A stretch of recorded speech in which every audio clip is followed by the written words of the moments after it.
por ahí la presentación. Gracias, Caro. Y para quienes no nos conocen, por el momento estamos aquí en un Zoom, pero pronto suponemos que estaremos en nuestro espacio de arte donde solíamos hacer nuestros conversatorios como encuentros presenciales.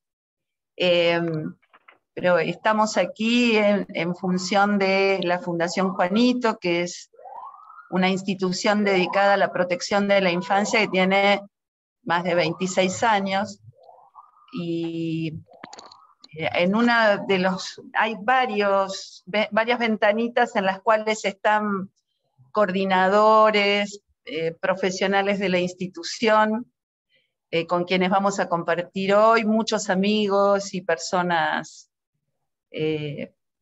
allegadas, cercanas. Lore, que es directora junto conmigo. ¿Querés presentarte, Lore? Buenas tardes a todos y a todas. Estaba viendo que están entrando de a poquito. Y la verdad que es una alegría poder conversar en este día de calor, es como una brisa. Desde la Fundación, los que no conocen, pero vale la pena repetirlo, nos dedicamos a la protección de la infancia y el cuidar es algo que nos recorre cotidianamente. Está bueno que pensemos de qué modos. Y la verdad que la idea es que esto sea una charla, un encuentro, una conversación. Lo que sí les voy a pedir es que apaguen los micrófonos así no interfiere el ruido ambiente, levanten la manito cuando tengan ganas de aportar algo, que sean intervenciones cortas como para que pueda circular la palabra. Que podamos disfrutar de este encuentro junto a Lila, que es una grande y que nos acompaña hace mucho tiempo desde distintos lugares.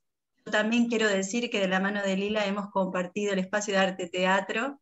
Espero pronto volvamos a tenerlo en el espacio de arte de la Fundación, porque cuidar y armar en colectivo y pensar mejores condiciones para nuestros chicos y para nuestras chicas y para nuestros adolescentes de la mano de personas adultas que también se cuidan, que se piensan.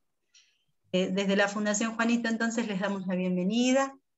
Muchas gracias a aquellos que han aportado con algún bono. No es obligatorio, pero viene bien porque son tiempos muy difíciles.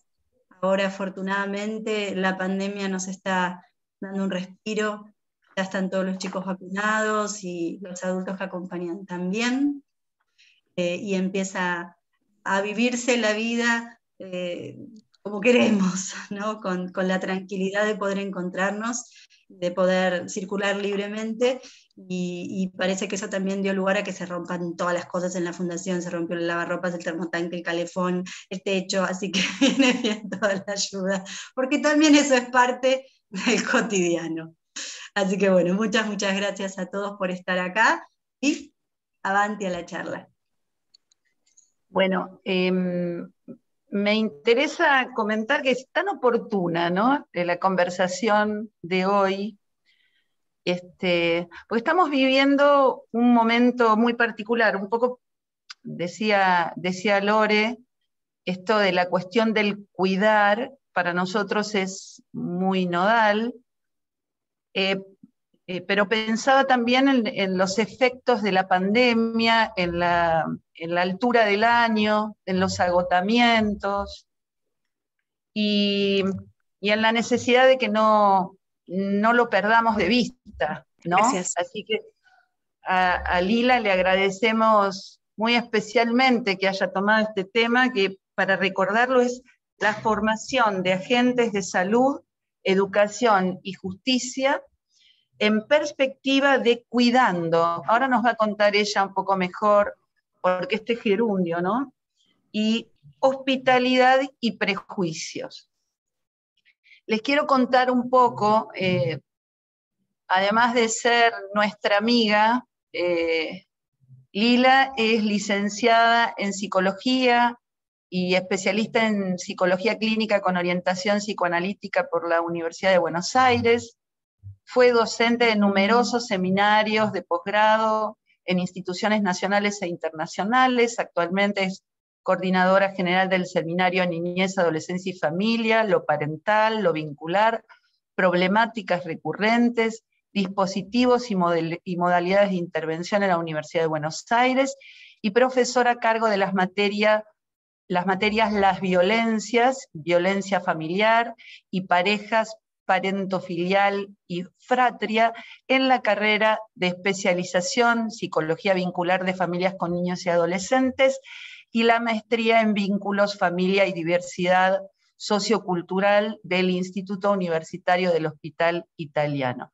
Es autora y editora, junto a Hernán Altobelli, de Entreveros y Afinidades, en sus 3 primeros volúmenes, los cuales también afortunadamente en algún pequeño espacio hemos compartido. Así que, Lila, agradecerte otra vez y darte ya la palabra sin pérdida de tiempo para iniciar esto que me parece que va a ser muy jugoso el día de hoy, y para que nos inicies un poco con tus primeras palabras. Bueno, gracias Gilda, gracias a toda la gente de la Fundación, del Hogar, con quienes tenemos lazos de mucha cercanía y de mucho compromiso, y de mucho cariño. Y también, bueno, gracias a los que vamos a compartir esta experiencia. La cuestión de la formación, ¿no?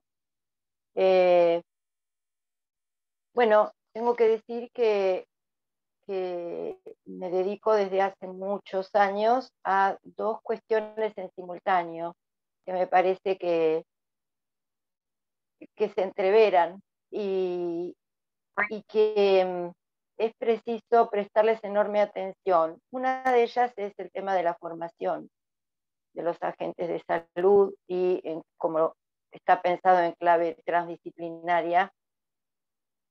Me extiendo en este nombre que se me ocurrió para abrir este conversatorio, agentes de salud, educación y justicia, el plano formativo, ¿no?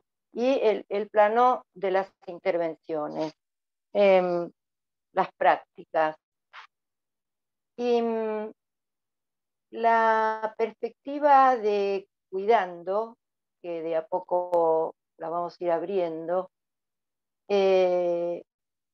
teniendo como referencia el poder ir pensando en 2 dimensiones, que son la dimensión de hospitalidad y la dimensión de prejuicios, ¿no? Hospitalidad. Hospitalidad también la vamos a ir abriendo en relación a la dimensión de solidaridad,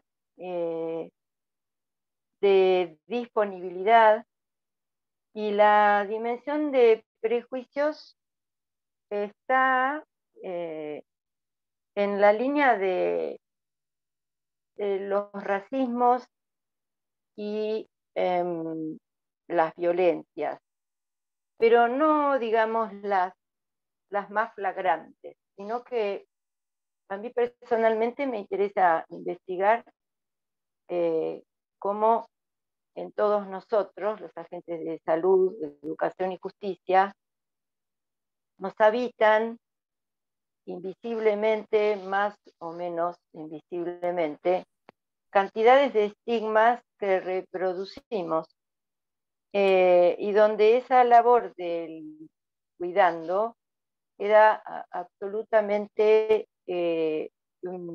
impugnada por nuestras propias acciones, nuestros propios modos de.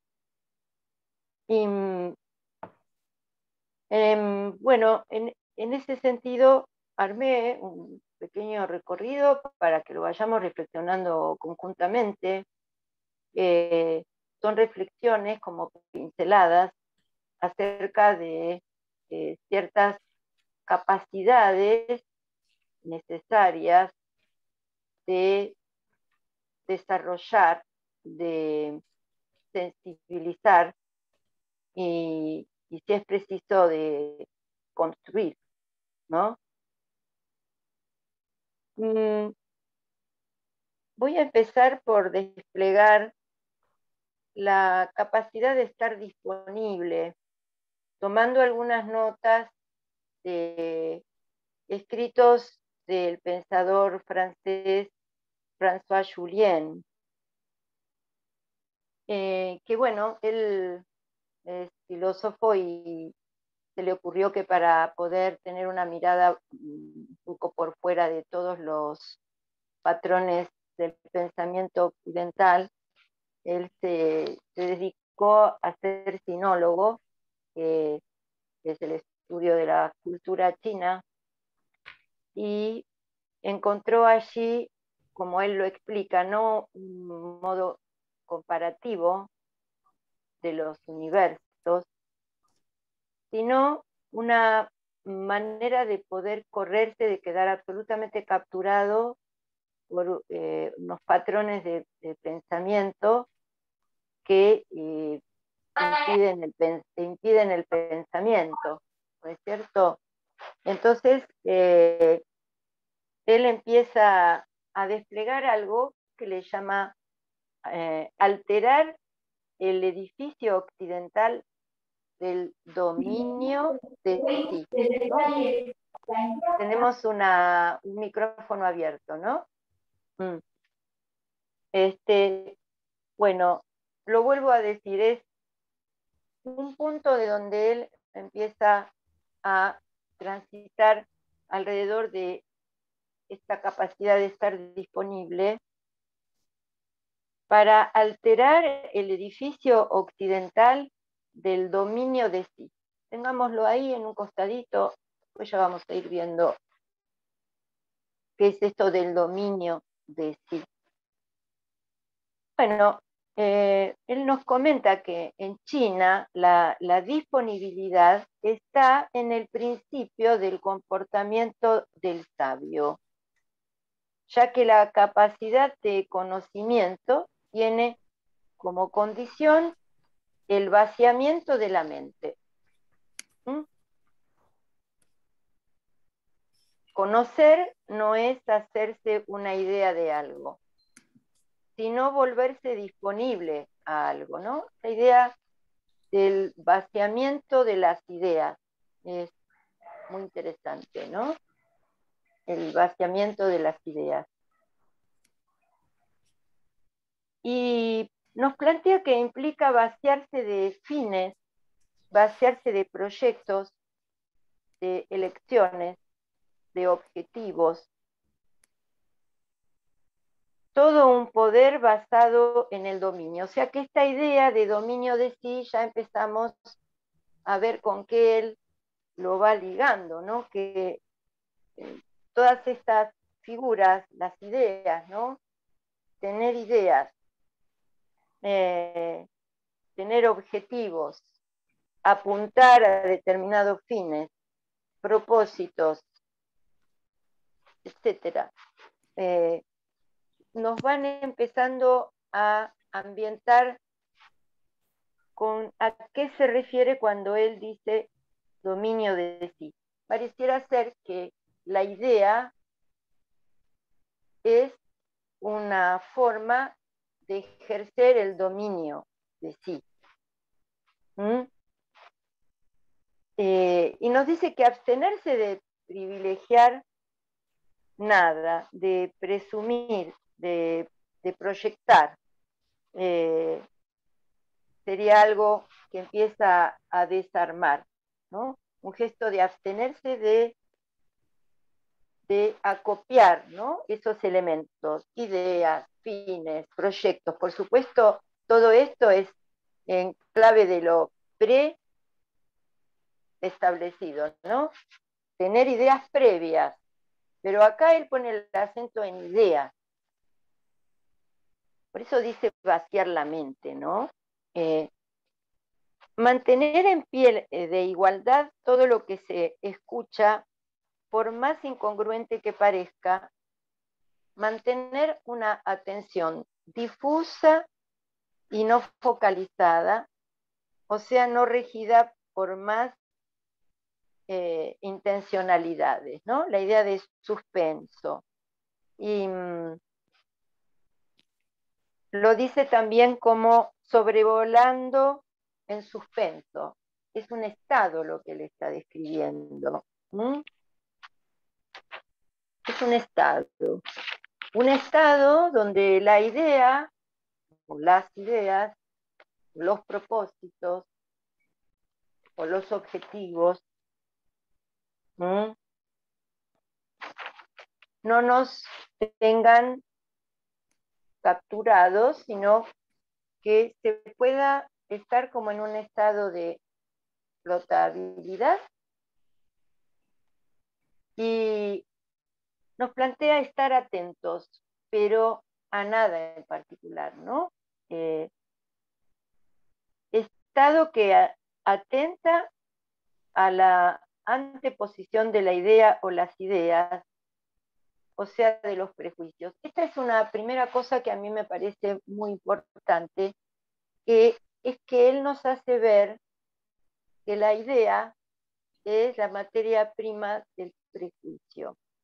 Porque idea no es estar pensando. Y esto es muy importante, ¿no? Sensibilizarnos, ¿no? Recién hablaba con Gilda antes de empezar, que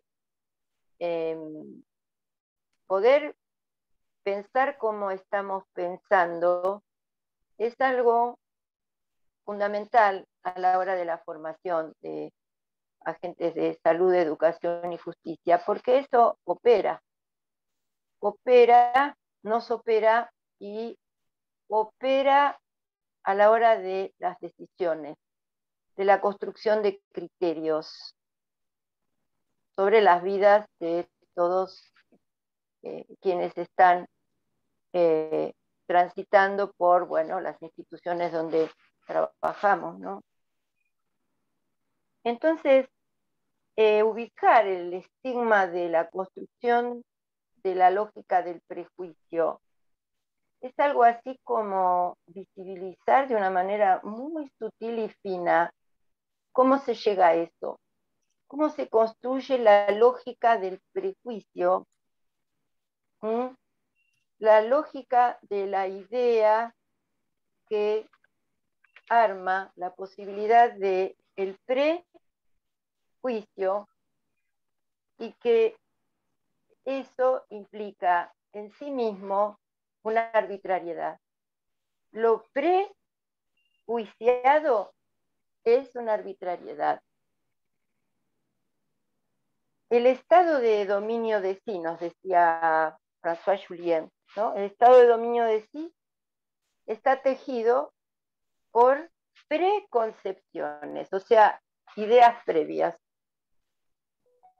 Y las ideas previas son los prejuicios, como decíamos recién. Los prejuicios impiden el pensamiento, y esta actitud, este estado, es un estado, la disponibilidad.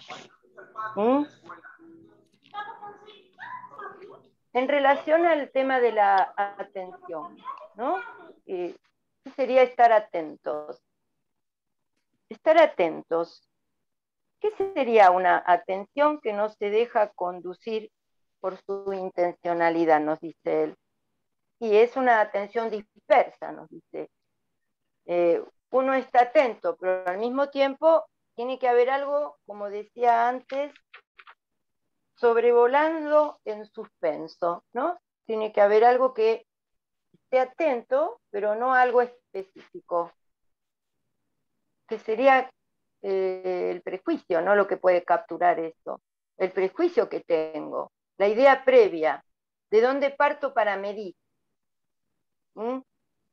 Entonces, una atención dispersa que permita conservar las aperturas, la movilidad, la porosidad, el movimiento, para un registro expandible, no capturable por las ideas previas, preconceptos, prejuicios, como quieran sobre codificaciones.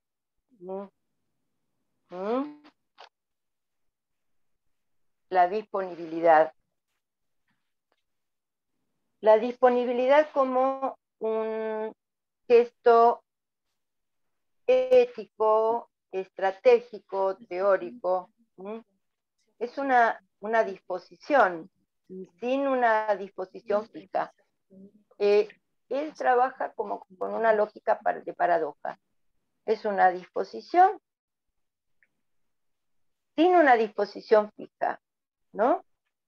Entonces, Julien cita, por supuesto, a filósofos de Oriente, ¿no? Porque él, como les decía, es sinólogo, entonces él se dejó atravesar por otras lógicas y plantea en una cita de un libro de Confucio que se llama Analectas, las Analectas de Confucio, dice 4 cosas que el maestro no tenía. No tenía ni idea, ni necesidad, ni posición, ni yo. Lo vuelvo a decir. Ni idea, ni necesidad, ni posición, ni yo. Todo lo que fija, ¿no? Todo lo que predetermina, muy interesante. Todo lo que encasilla, todo lo que clasifica, todo lo que jerarquiza, todo lo que predetermina. Pongo acá, esto va para acá, esto va abajo, esto va arriba, esto va abajo de todo, esto lo tiramos a la basura, esto no tiene arreglo, esto es el enemigo, por las dudas, esto no, etcétera, ¿no? En esta modalidad, exponer una idea implica dejar otras en la sombra. Esta modalidad donde se partiría de, tengo esta idea, ¿no? Es privilegiar unas cosas en detrimento de otras cosas, o unos aspectos en detrimento de otros, cayendo en lo que solemos llamar parcialidad. Porque toda idea expuesta es un prejuicio sobre las cosas. Toda idea expuesta es un prejuicio sobre las cosas. ¿Qué impide considerarlas en su conjunto? Entonces, inevitablemente se entraría en una preferencia o una prevención. Y cuántas cosas en nombre de las cosas a prevenir, ¿no? Que construyen enormes circuitos de violencia, ¿no?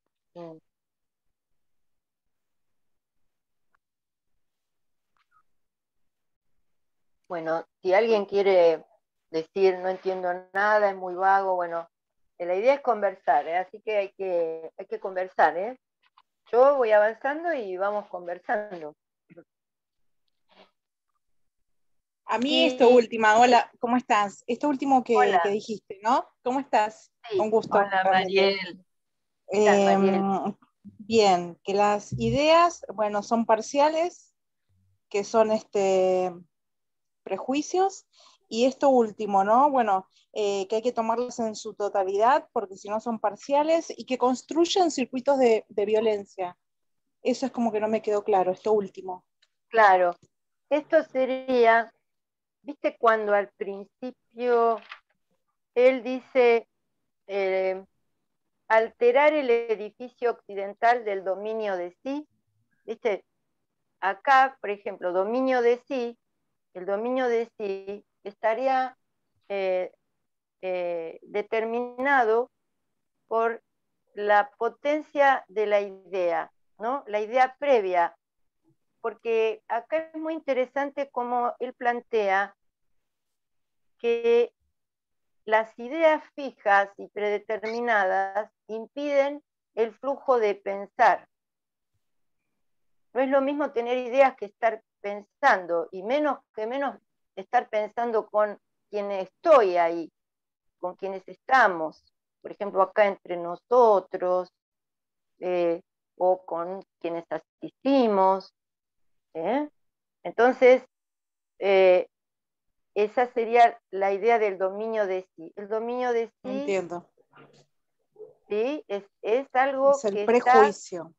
está exacto, No la idea en sí. soliviantado, exacto. Claro, Es ahora como sí.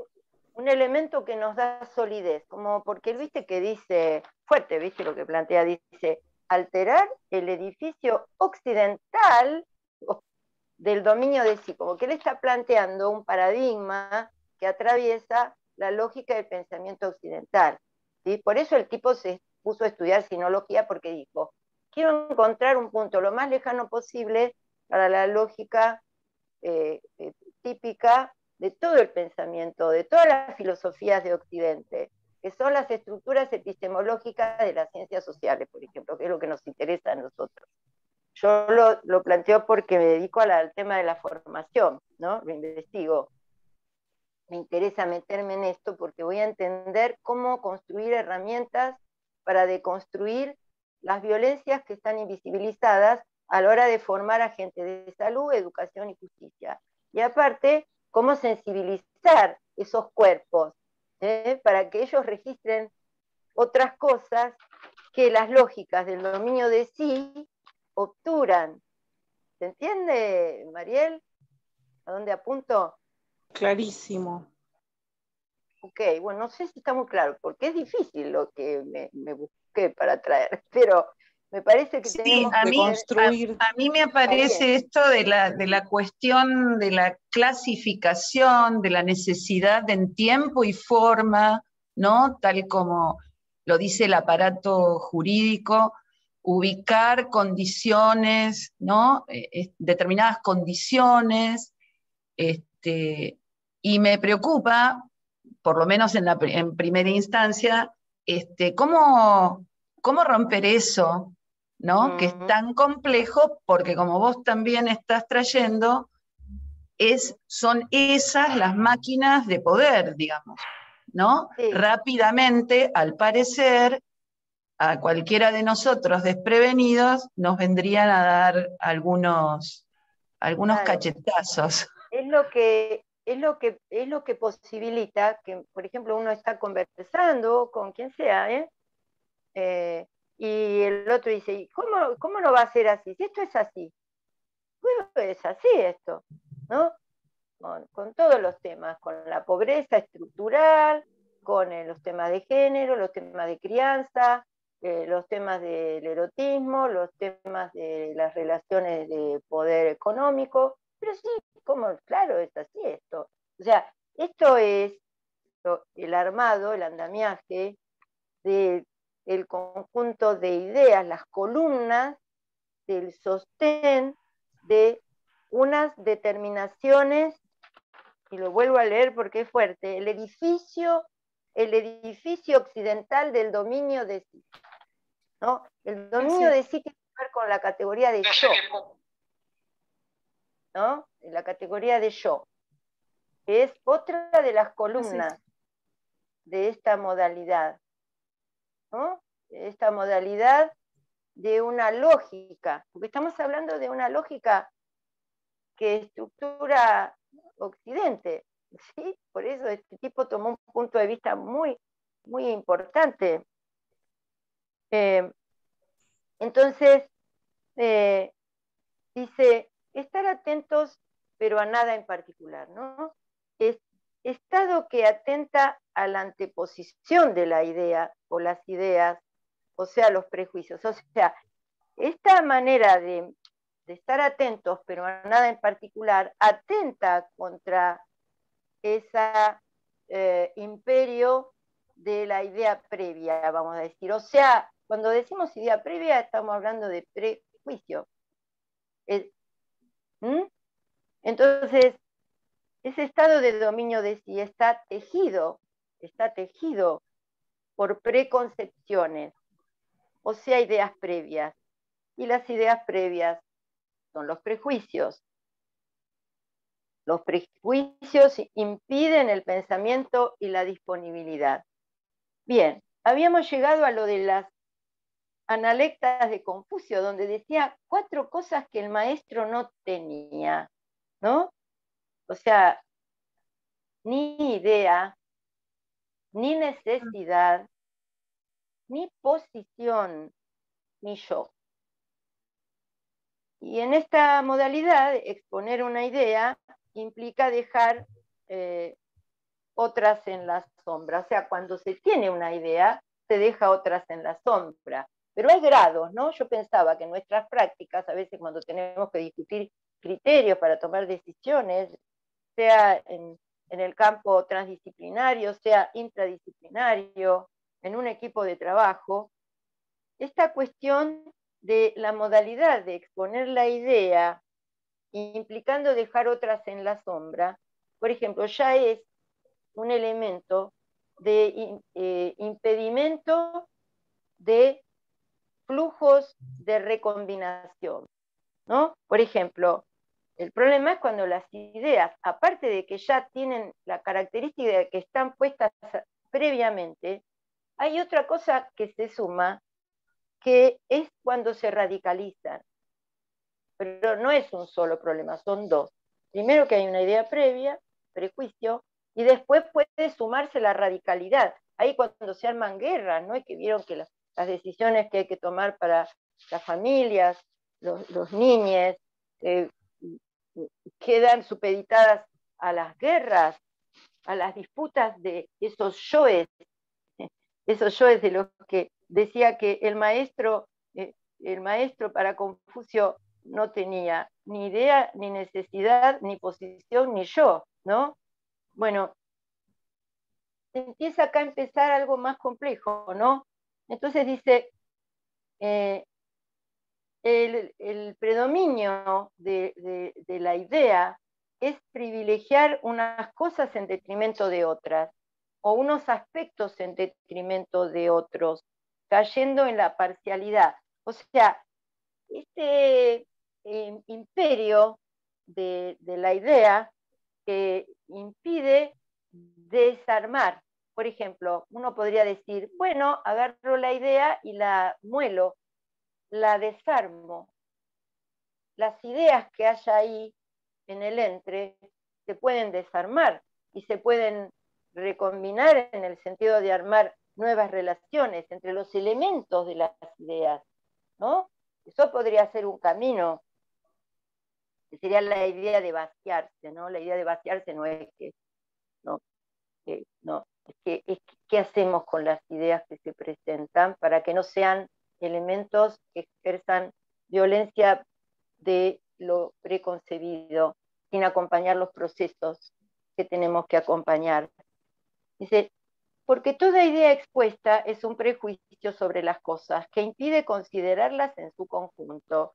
O sea, la idea no sería lo global, ¿no? Porque antes la compañera decía lo global, no sería lo global, sino sería esto de establecer unas relaciones donde no haya hegemonía respecto de ninguna, sino de descomponerlas para que jueguen entre sí con eso que esa vez hay que tener en cuenta y que por ahí para otra vez las vamos a poner a jugar de otra manera. Ven que ahí, por ejemplo, saldríamos del precepto, porque lo preceptual, que es primo hermano del prejuicio, ¿no? Precepto, todas estas, precepto, preconcepto, idea previa, prejuicio.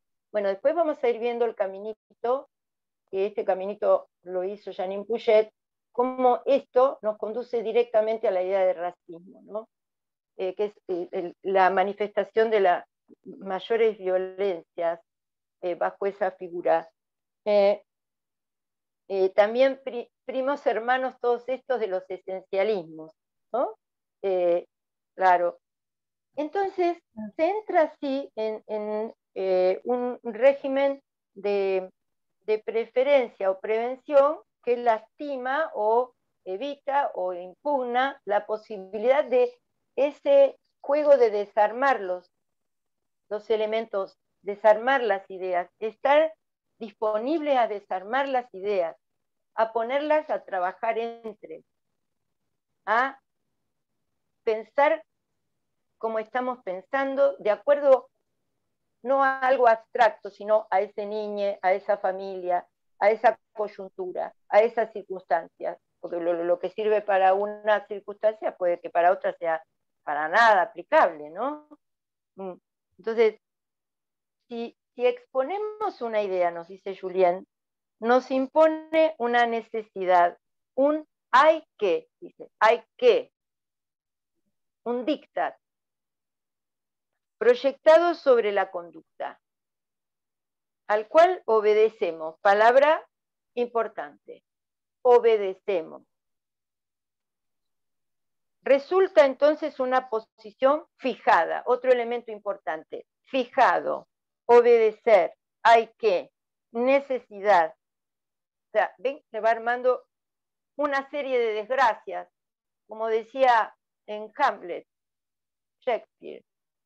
Una desgracia le pisa los vestidos a la otra.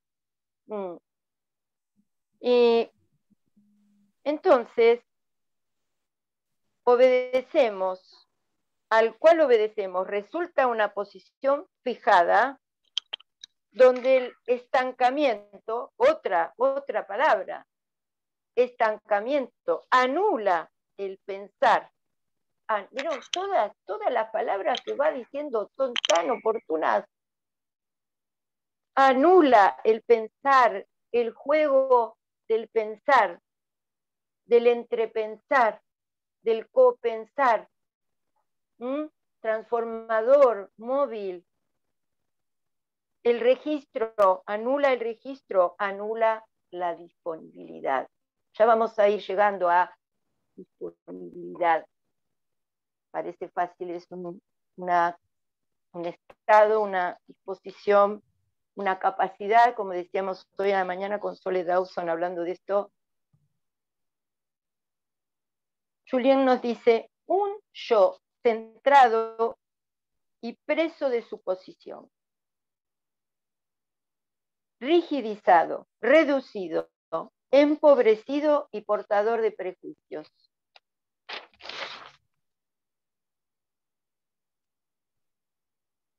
En el mismo libro, Las Analectas de Confucio, Julien cita esta frase: no deja que en el campo de los posibles se restrinja por ningún lado. Esta posición que flota, no deja que en el campo de los posibles se restrinja por ningún lado. No se empeña ni a favor ni en contra, sino que se inclina hacia lo que llama la situación. Confucio dijo esto, es impresionante, muy interesante. Se inclina hacia lo que llama la situación. Confucio dice, no hay nada que pueda o no pueda hacer, dejando abiertas todas las posibilidades sin excluir a priori ninguna, manteniéndose dentro de lo composible. O sea, acá estamos entrando ya a poder hablar más de este estado, ¿no? Porque es un estado del que vamos a hablar. Nosotros solemos conocer a alguien que habla en términos de estados. Winnicott es el escritor, el analista, el creador del pensamiento en clave de estados de.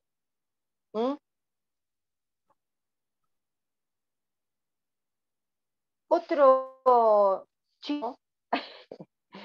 chino llamado Mencio plantea que la sabiduría es el momento. La sabiduría es el momento. Solo el momento, las circunstancias sirven de referencia. Claro, imagínense, ¿no? Con una artillería de ideas preconcebidas, prejuicios, preceptualidades, que son portadoras aparte de sentencias para la vida de las personas, la salud de las personas, Y las referencias son las referencias de ese abuso, de esa arbitrariedad. Es un sistema de referencias a una lógica en sí misma ya arbitraria. Ya en sí misma, por cómo opera.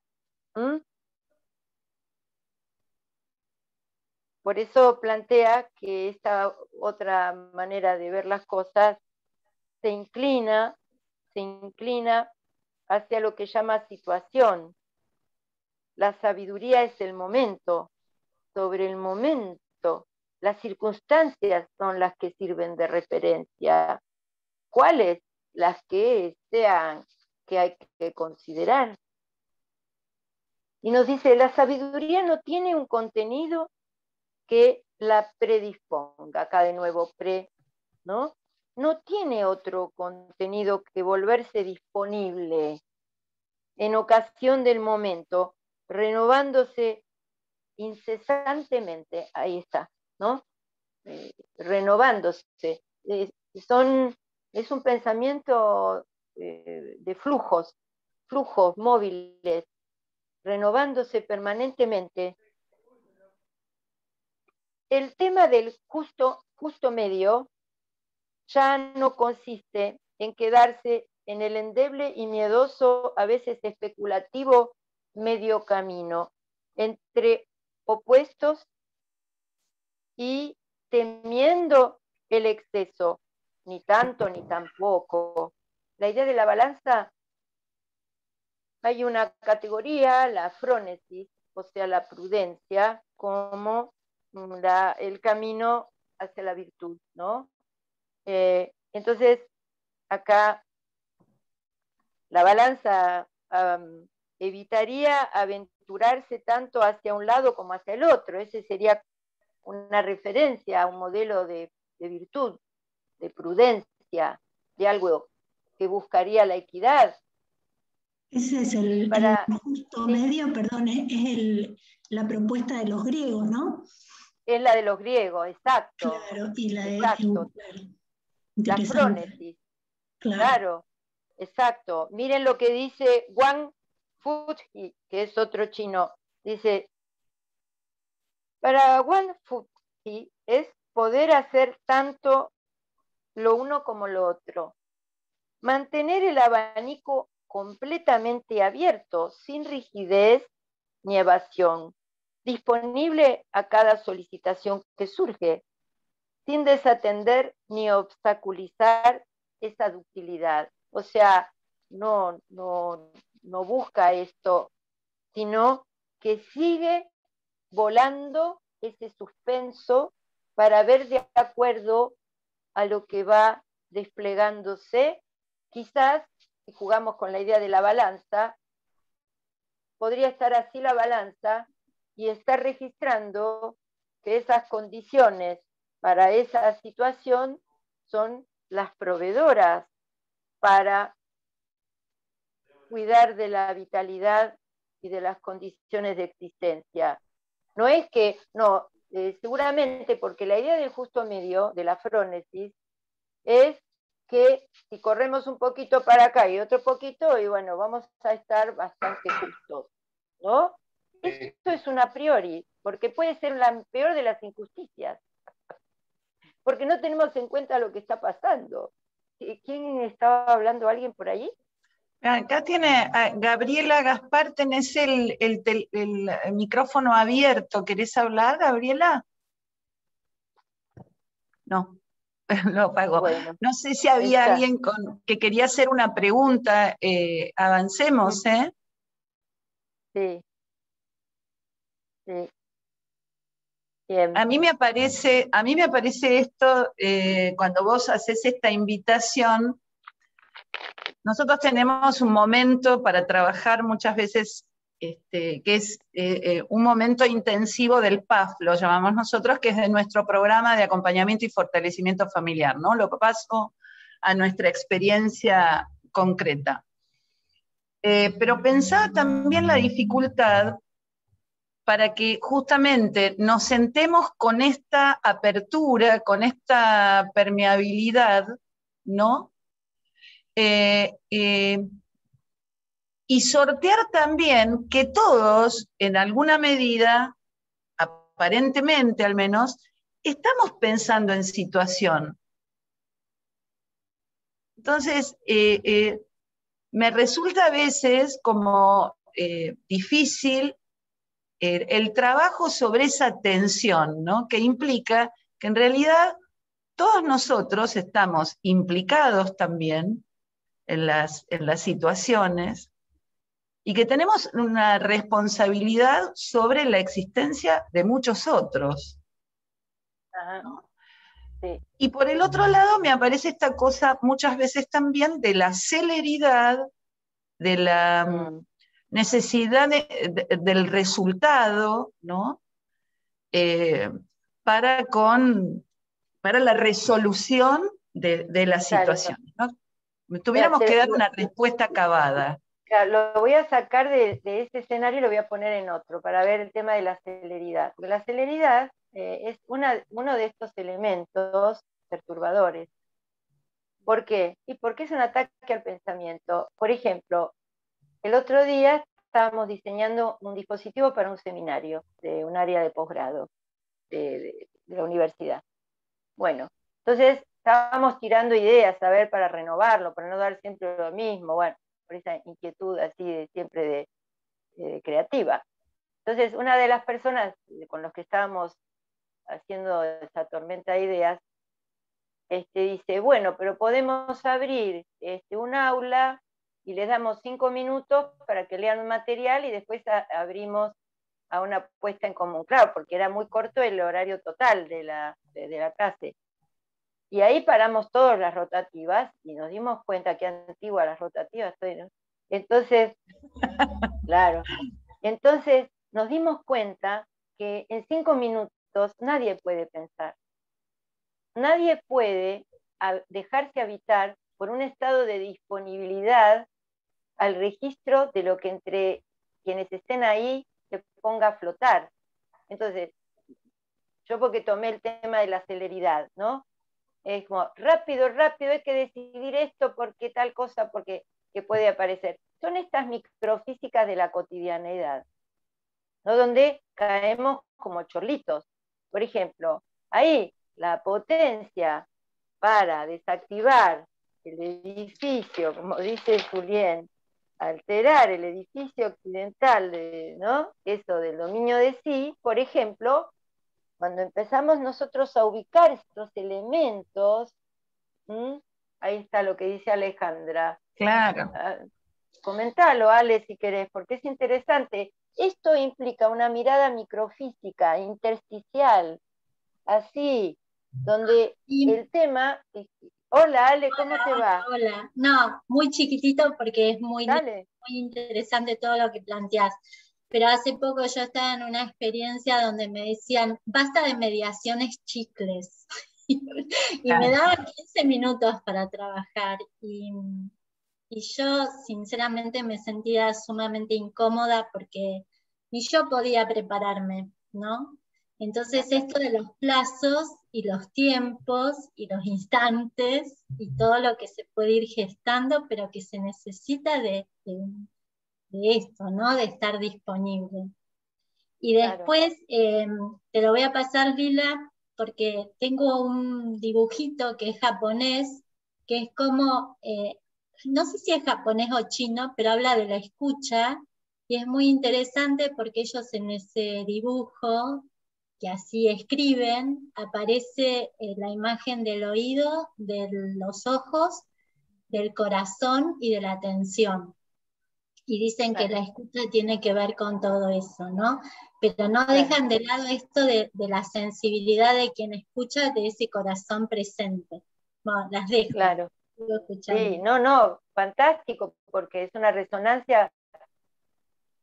Esto implica que tenemos que trabajar con nuestros cuerpos, porque nuestros cuerpos son los que tienen la posibilidad de hacer la experiencia del mundo, como dice Sueli Rolnik. La experiencia del mundo tiene que ver con registrar las intensidades de lo que está sucediendo, lo que sea. con los niños, con las familias, con los conflictos, con las ideas distintas. Yo pensaba, los cuerpos, sí, hola, Hola. Débora, ¿qué tal? No, bien. Vane, estamos ahí peleándonos con Debbie, a ver quién sí. habla. Quieren hablar a dúo. Bueno, podemos Sí. hacer, para la polifonía viene bien, pero sí, no nos vamos a entender, a menos que hablemos lo mismo. Vane, después hablo yo, dale. Bueno, ¿cómo andás, Lila? Un gusto ¿Qué tal, acá estar de Vane? nuevo con vos. ¿Cómo estás? Qué Un lindo placer, como verla. siempre. Escuchame, ¿sabés que yo me quedo Sí. pensando con esto que vos estás comentando, ¿no? Por ejemplo, este ejemplo que fue tan disparador, me parece, del tiempo y la celeridad. Cuando vos hablas de armar y desarmar ideas, ¿viste? A mí me queda resonando eso con la circunstancia, la capacidad de leer la circunstancia, ¿no? Porque es como, no podemos desarmar todo, o sea, ¿no? Como que algo tenemos que también tener de base o de punto de partida, lo que sea, pero el juego es entre la lectura de desarmar y desarmar y leer el contexto, ¿viste? Es como, eso se me está como resonando ahora, de que debe ser un juego difícil en el día a día. Sí, sí, y es un juego de poder, eso es lo que me interesa decir. Porque yo personalmente, David, dale, tu mate. Sí, pensaba en esto, en la celeridad como bloqueante, y que muchas veces lo creativo aparece en el momento de la pausa. Y estaba buscando uno de los textos que estábamos leyendo ahora para la maestría, el tema del hombre productivo, ¿no? En ese lugar en donde el hombre está en esta cosa de producir, producir, producir, producir, y en realidad que lo que lleva es a una cosa de inercia, de repetición y de...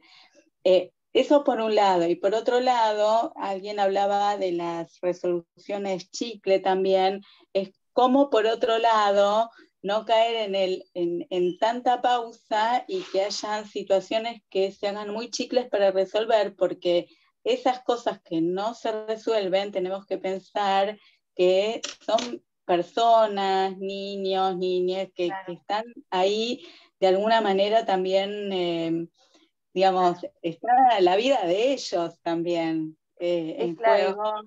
Exactamente. Y no salir, porque, digamos, del tiempo. Exacto, esta idea de la disponibilidad, ¿no? Esta idea de la disponibilidad implica el registro de que ese tiempo sea el tiempo óptimo para el cuidado de la vida, para el cuidado de las condiciones de vida. O sea, esta idea tan sutil y tan compleja de estar disponible implica una intensa capacidad de registro de las condiciones de sufrimiento. Lo que implica que no es que sería que estar disponible es quedarse meditando, viste, mirando el atardecer. No, nada que ver con eso. Es una conexión en donde justamente se registra lo que puede quedar anulado, puede quedar congelado, puede quedar invisibilizado a la hora de estar respondiendo a un modelo, patrón, idea, prejuicio. Al contrario, el estado de disponibilidad sería ese estado de conexión, de conexión que está flotando y que tiene una enorme sensibilidad en juego, porque hay algo de esta capacidad de disponibilidad, por eso está muy en afinidad con el concepto de hospitalidad. La capacidad para la disponibilidad sería algo que nos posibilita enriquecer la dimensión de la hospitalidad, así como la planteó Derrida y que la trabajaron tanto Ale Tortorelli, Sonia. Ahora, estos elementos que vamos ubicando, ¿no? El tema de la celeridad, el tema del tiempo, el tiempo que se requiera, el tiempo que sea necesario para cuidar las condiciones de vida, de salud, de existencia. cuánto tiempo. Bueno, acá aparece el tema de la protocolización. Claro, el tiempo que cuida la vida no es protocolizable, es el tiempo que tiene que ser, ¿no? Tal cual lo que planteaban recién. A mí me aparece, mientras vamos conversando, la dificultad de traducir, por decirlo de una manera así, Sí. muy llana, esta ética de las intensidades, de las sensibilidades, en términos después de, viste, un expediente. Muy difícil. Incluso, ni que hablar de este tiempo de pandemia, que significó casi una, bueno, el aparato judicial, digo, recién ahora está abriéndose a la presencialidad. Imagina, digo yo, ¿no? Esta es mi apreciación, cuánto ha favorecido la burocratización de los procesos. Claro. Humanos, ¿no? Son humanos. Sí, sí. O sea, yo creo que ver esta realidad cruda de hasta dónde el edificio de las lógicas imperantes en ese edificio occidental, hasta dónde conspiran permanentemente contra justicia, salud y educación. O sea, digámoslo, en vez de darnos por vencidos, primero reconozcamos que no es así proteger la vida ni cuidarla. Eso es una deformación, es un armado patético e hiperviolento. Es la gran violencia instituida. O sea, de frente, sí, es un enorme problema, pero yo por lo menos decido no darme por vencida. Por eso, crear micropolíticas donde, por ejemplo, uno avance para crear dispositivos formativos, qué diferente cuando uno empieza a trabajar con jóvenes que se están formando y tienen la oportunidad de acompañarlos a deconstruir estas categorías naturalizadas respecto del edificio occidental del dominio de sí. Mano dura de la jerarquización más abominable, etcétera, etcétera, etcétera, ¿no? Entonces, sí, claro. Ahora, yo, por ejemplo, personalmente, mi campo de batalla es la clínica y es la formación. Trabajar en la formación donde estos sean los temas, junto con muchos otros, pero inclusive donde hay muchas cosas que se establecen, cómo se arman los programas, los temas, los basamentos epistémicos y las modalidades de armar los proyectos de acción y de intervención, están llenos de estigmas de esta lógica del el imperio del dominio de sí. Entonces, empezar a deconstruir esto es hacer un trabajo micropolítico. Bueno, es el trabajo que uno puede llevar adelante, o discutir con colegas cuando hay que tomar decisiones, pudiendo escribir en los informes, en las cosas que no estamos de acuerdo, en donde nos presentamos, en donde nos expedimos y sostenemos, porque el tema es que hay que sostener estas cosas a la hora de tener que decir no estoy de acuerdo y lo voy a seguir diciendo, ¿no? Entonces, claro, estos son caminos de la micropolítica activa, ¿no? Como dice Sueli Rolnik, son los caminos de estas fuerzas de vitalización y de resistencia al avance de todas las micropolíticas reactivas, que son las que están del lado, bueno, de la vulneración, el enfermamiento, ¿no?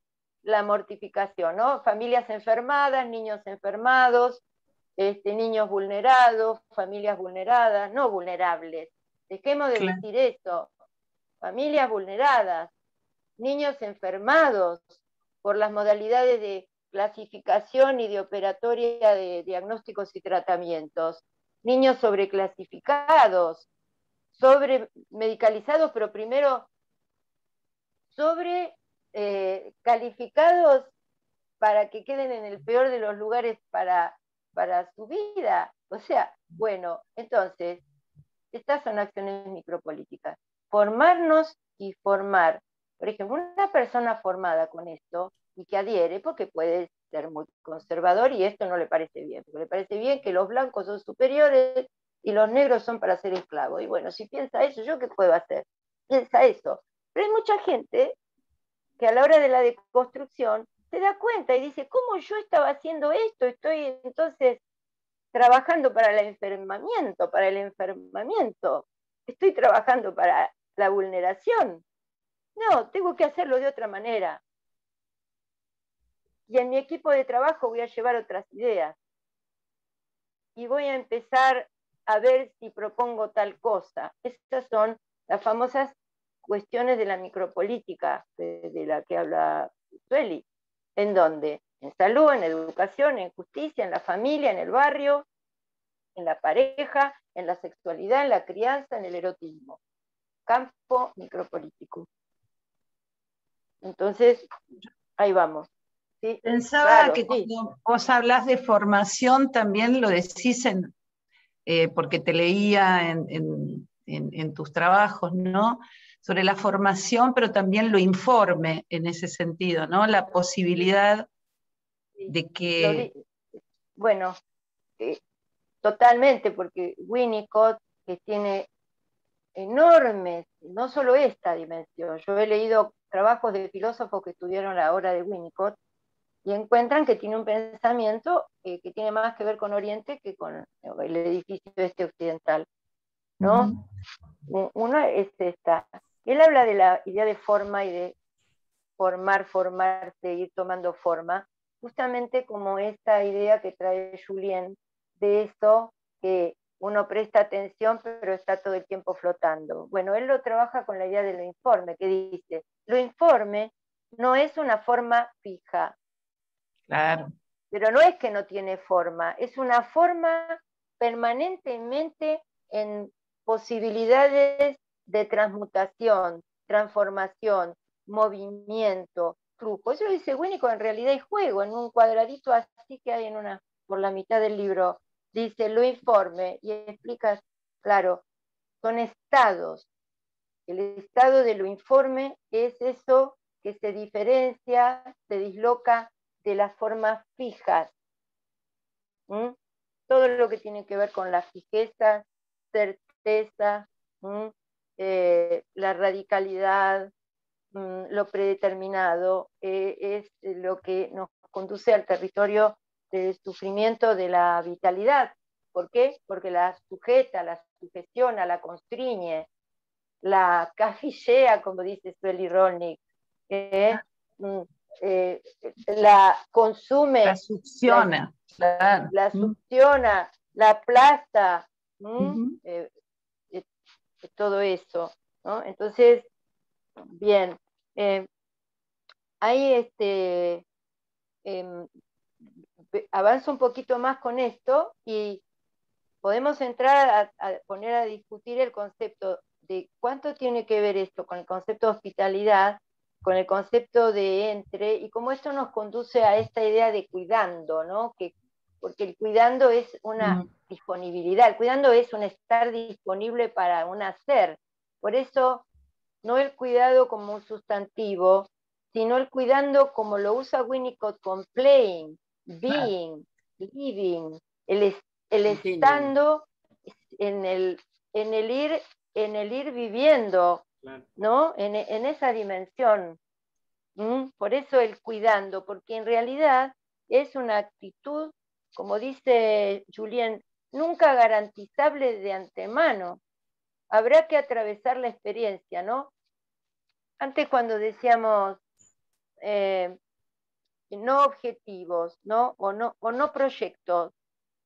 Proyecto no, trayecto.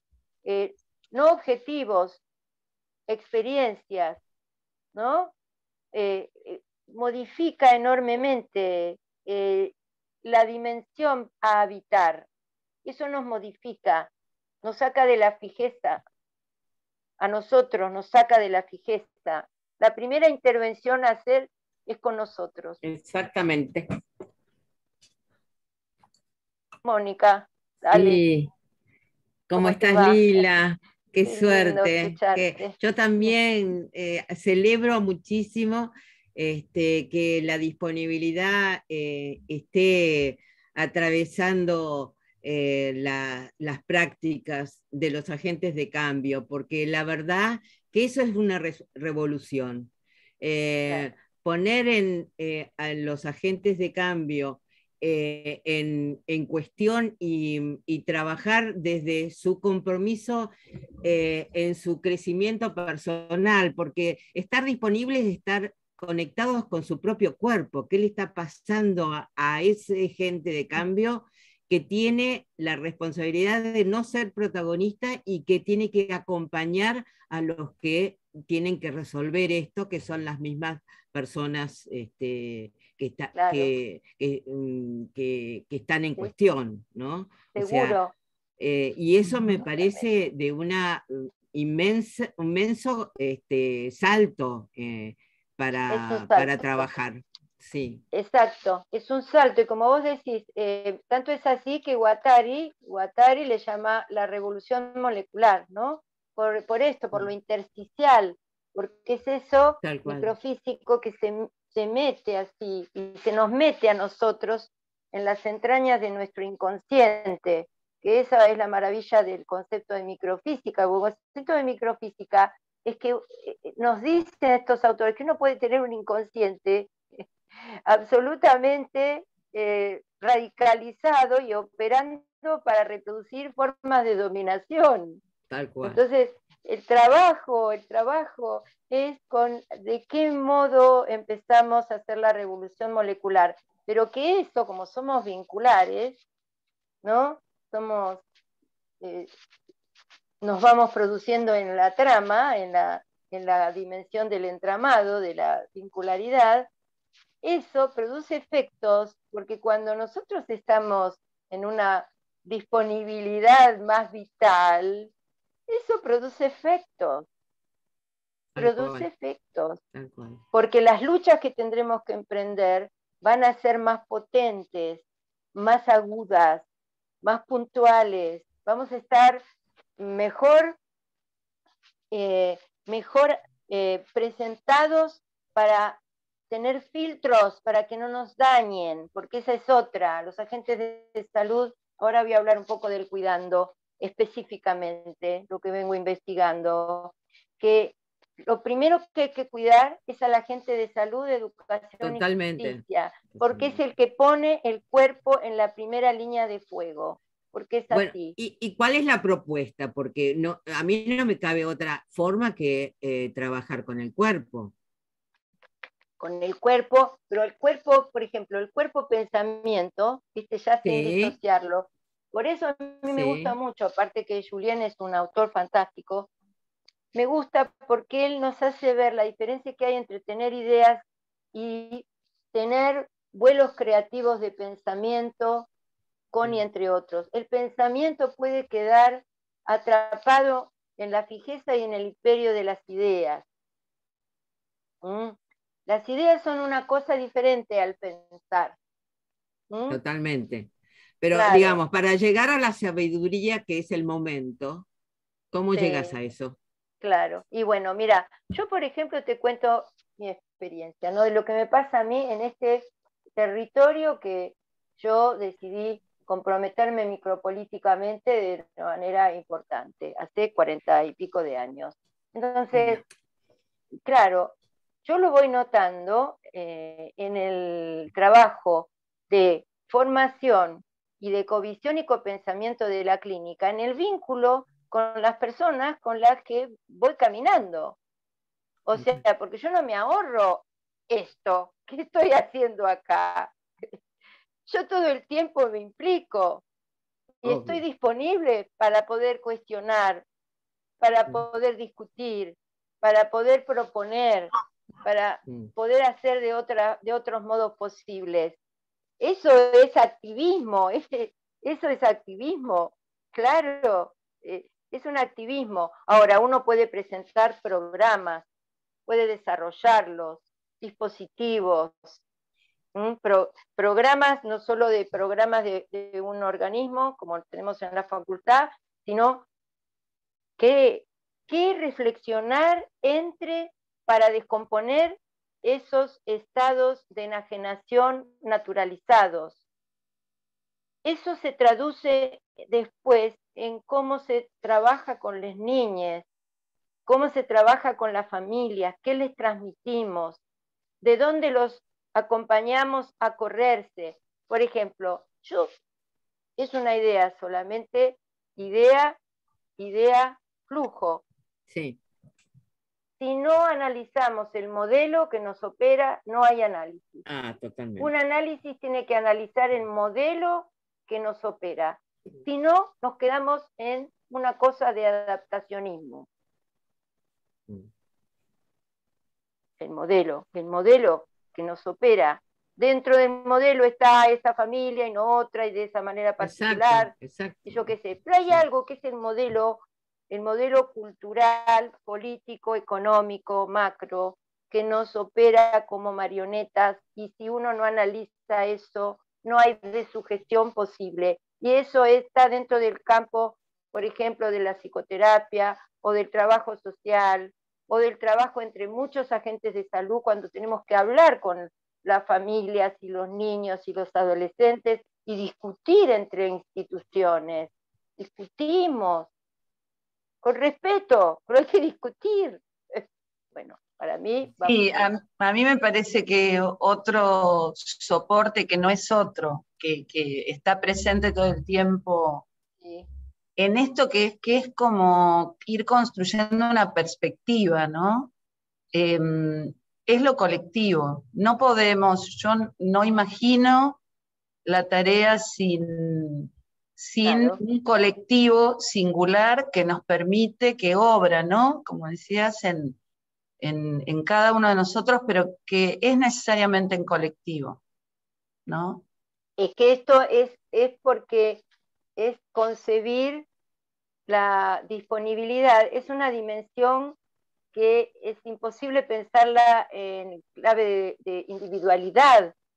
Es algo que funciona en una sinergia de circulación con quienes estamos ahí. La disponibilidad, por eso tienes una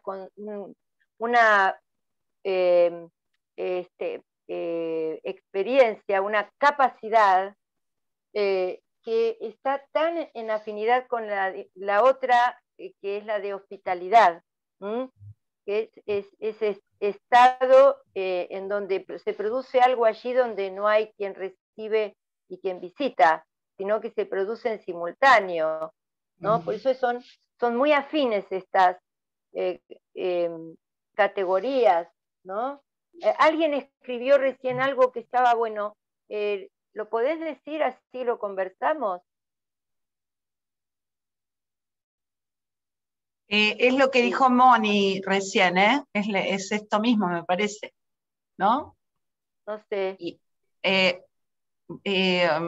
Moni, querés contarlo vos, pero creo que tenía que ver con ya lo lo dije, lo que pasa que dije, claro, me parece que para mí me sigue dando vueltas el tema de que cada agente de cambio tiene que estar muy, muy conectado con lo que le está pasando y no entrar en la posición del que sabe. Eso es lo que a mí me produce más dificultad, porque no es fácil eso.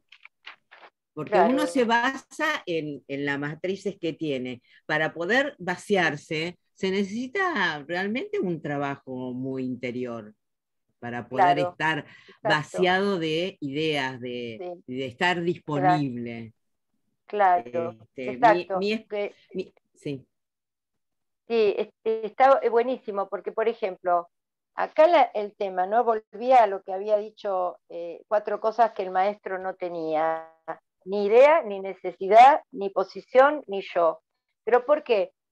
Porque a lo que apuesta es al movimiento, ni idea fija, ni necesidad centralizadora, ni posición tomada, ni yo radicalizado. Es la disponibilidad a puro funcionamiento del flujo, la idea de lo que está con un movimiento que permite circulación, ¿no? Entonces, estas cuestiones, cuando uno trabaja formando jóvenes,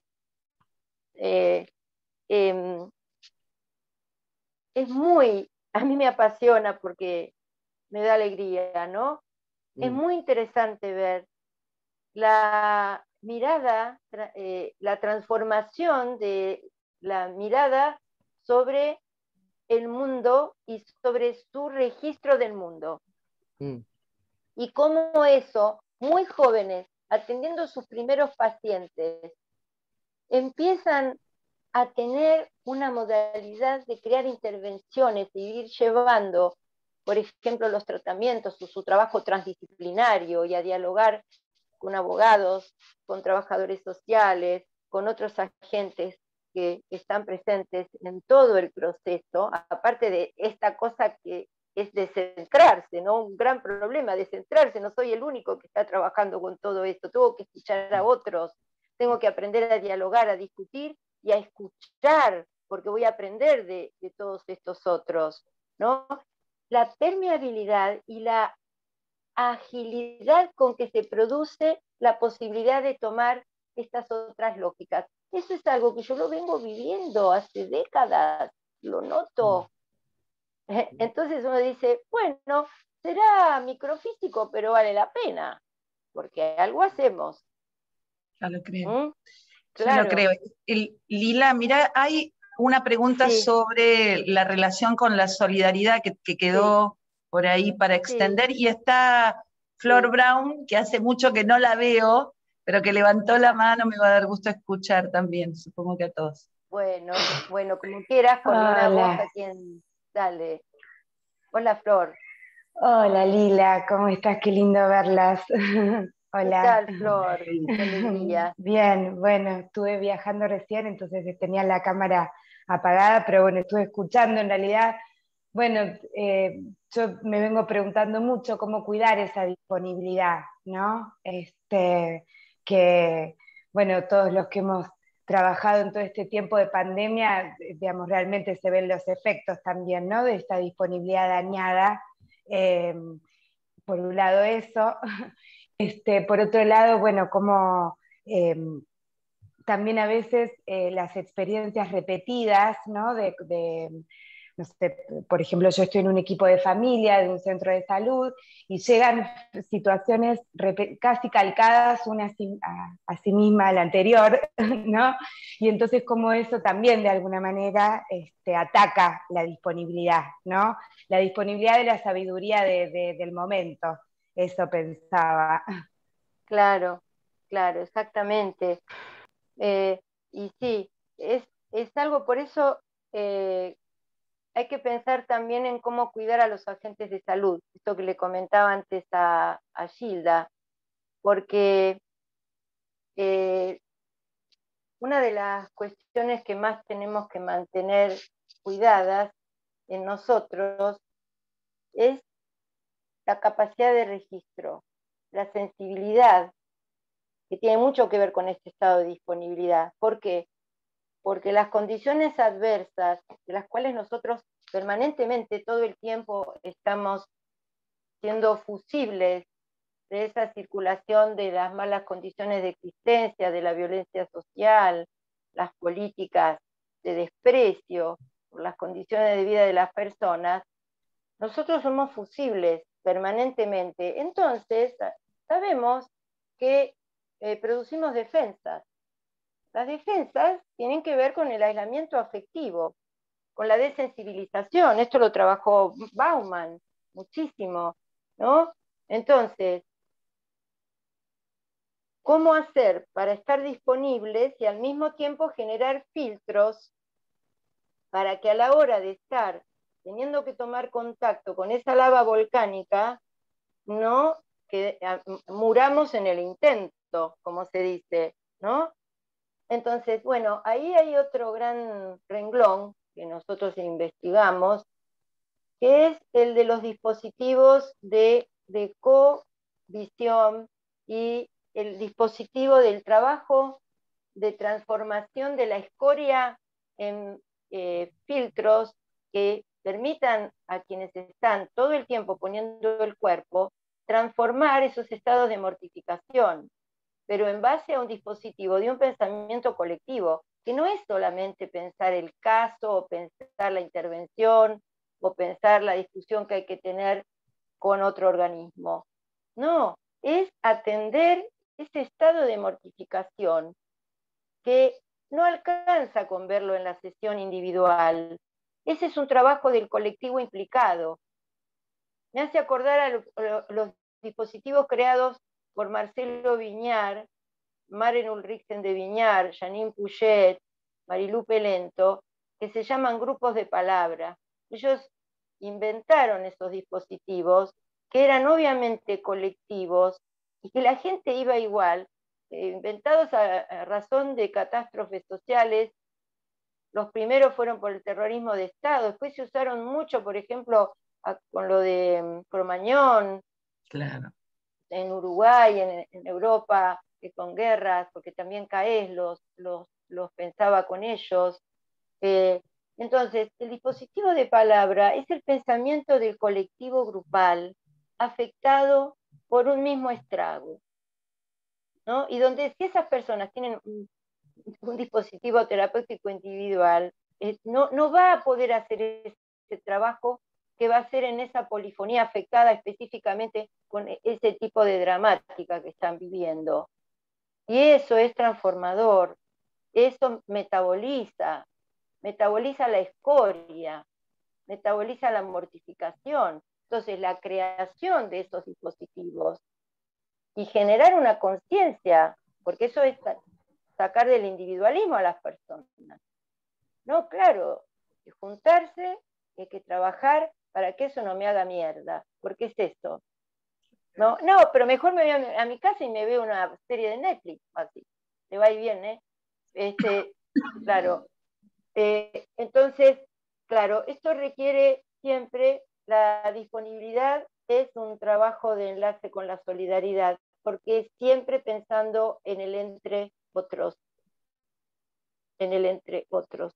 Voy a leer algo del tema de solidaridad, que Janine lo trabaja en un artículo que se llama Relaciones de Poder, Solidaridad y Racismo, y que entre tantos otros temas toma este, ¿no? Entonces dice, hay dos conjuntos posibles, el que se constituye a partir del concepto de concepciones racistas y el que se constituye de la necesidad de hacer junto con otros, regido por la solidaridad. Es lo que decías vos antes, Gilda, en clave colectiva.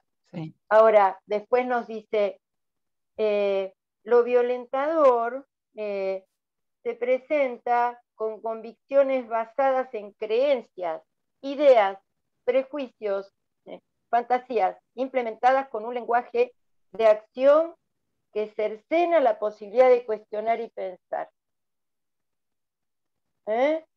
Un sujeto pensante es un peligro para quien necesita detentar el manejo de una situación imponiendo un exceso de poder. Bueno, los nombró todos, ideas, prejuicios, creencias, todo esto que Julien nos traía en este despliegue, ¿no? Después les leo algo más de solidaridad. Esperen que lo tengo acá. Es muy, muy rico, ¿no? Cuando habla de la otra posibilidad del armado de conjuntos, ¿no? Nos dice, esperen que antes les quiero leer otra cosa, que está bueno, que dice acá, siguiendo con la idea de ubicar la solidaridad como una de las tantas producciones vinculares, no la haré derivar de la fratria, sino de la subjetividad social y de los grupos de derecho que van deviniendo tales. Propongo que ella transforma el estar juntos en un vincularse a partir de la percepción del problema. Muy interesante esto, como plantea ella. Solidaridad, vincularse a partir de la percepción de un problema y la capacidad de darle una cualidad instituyente. O sea, ese grupo que se solidariza frente a la percepción de un problema y se pone a trabajar para hacer algo con eso. En el caso de la solidaridad, que lo que crea el vincularse es el problema. Lo que crea el vincularse es el problema, no la identificación con esto, con lo que me llevo bien y me pongo la misma camiseta. No, dice Janine, eso no es solidaridad. Solidaridad es que se arma la cooperación, el operar juntos como pilar de la solidaridad a partir de un problema que nos reúne y nos implica desde ahí, ¿no? Una dimensión social de la solidaridad y por lo tanto del cooperar, copensar, co-construir, Claro. co-luchar. Claro, esto es lo que dice Alejandra, porque lo preguntaste vos. Yo después, si querés, te digo del artículo, porque ella lo desarrolla muy... A mí me resulta muy interesante porque hay muchos fallos judiciales últimamente que hablan de solidaridad y hablan de socioafectividad. Y a veces hablan desde un lugar más compasivo, ¿no? Claro. No de este lugar. Y me parece que es interesante hacer la diferencia, ¿no? Sí, mira, te voy a leer esta que está buenísima. También me gustaría, Janine Puget, también me gustaría diferenciar aquellos grupos que se constituyen sobre la base de la caridad y los que se constituyen a partir de un problema del cual se hacen solidarios.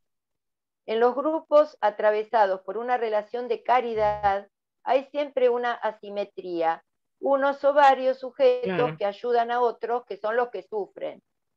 Los otros son los que sufren. Unos están dotados de un saber-poder, mientras que otros están en la posición de desvalimiento o desposesión. Bueno, clarísimo. Como nos acostumbra Janine con su agudeza y claridad, ¿no?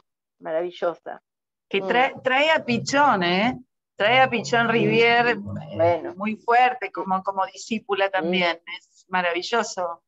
Y como vos decís, qué claridad para hablar de la diferencia, ¿no? Porque la otra siempre termina siendo una mirada individual, ¿no? Una mirada que desde arriba. Claro. Desde arriba. Nosotros somos tan buenos. Mirá, nosotros somos tan buenos. Nos dan una pena. Sí, es un espanto.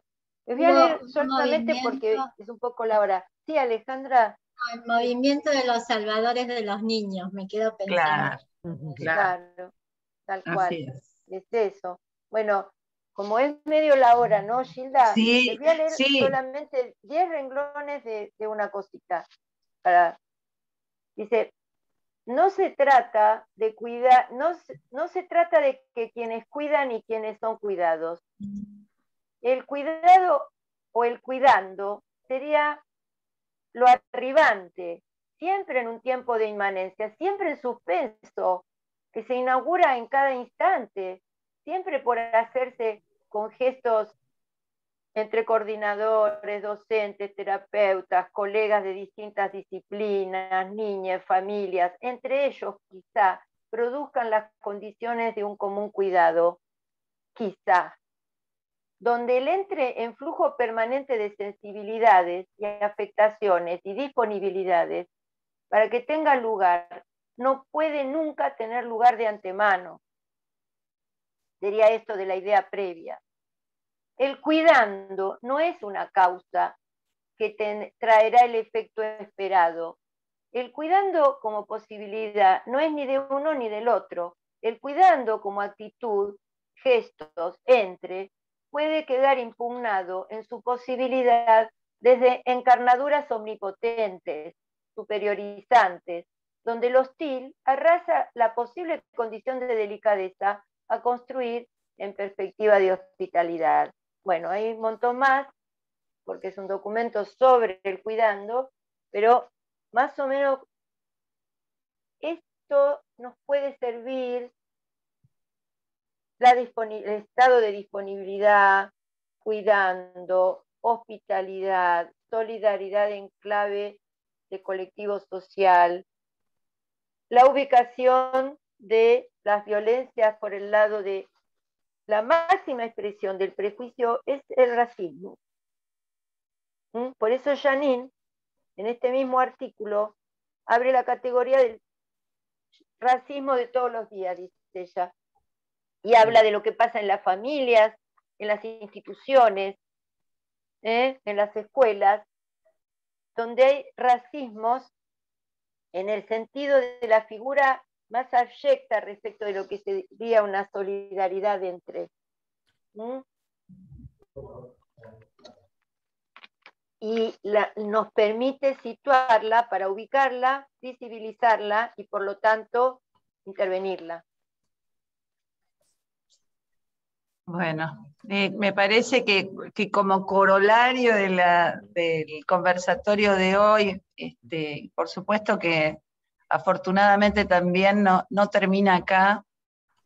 Nos llevamos una cantidad de ideas para seguir pensando, pero me parece tan saludable, una frase, ¿no? Gilá, que está linda. Sí. Les leo una cosa de Persia, que es un poeta, y de otro poeta que es Octavio Paz.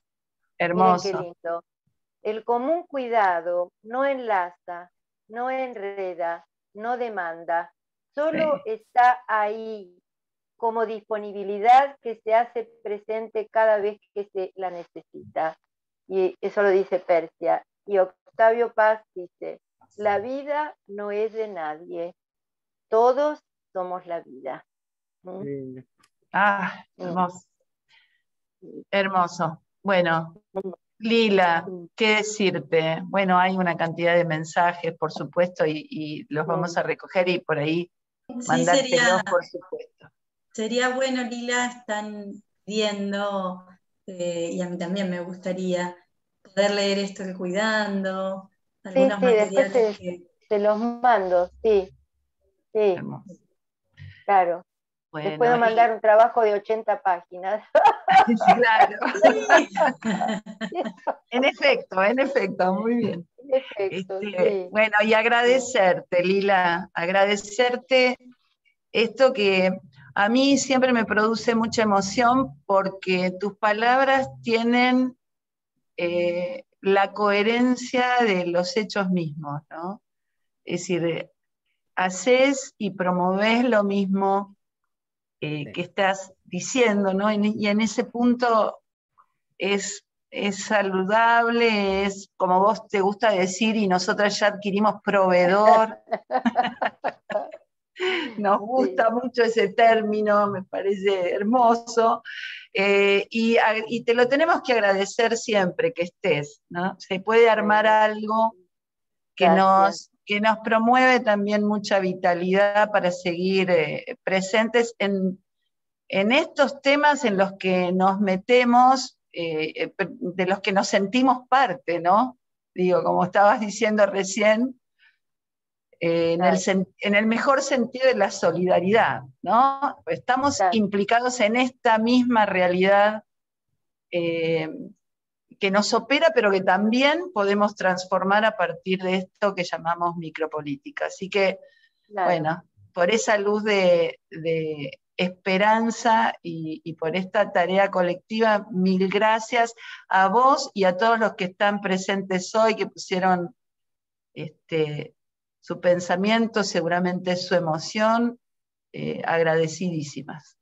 Y yo promuevo un aplauso, sí, Lores ahí lo está gestando, y yo adhiero. Pero yo también, ustedes. Bueno, muchas gracias por haberme invitado, y bueno, para mí, la verdad que lo digo bien desde mi corazón, una alegría, una experiencia de alegría. Gracias. Gracias a vos. Te queremos mucho y bueno, nos vemos, nos seguimos viendo. Gracias a todos, muchísimas gracias. Gracias. Muchas gracias.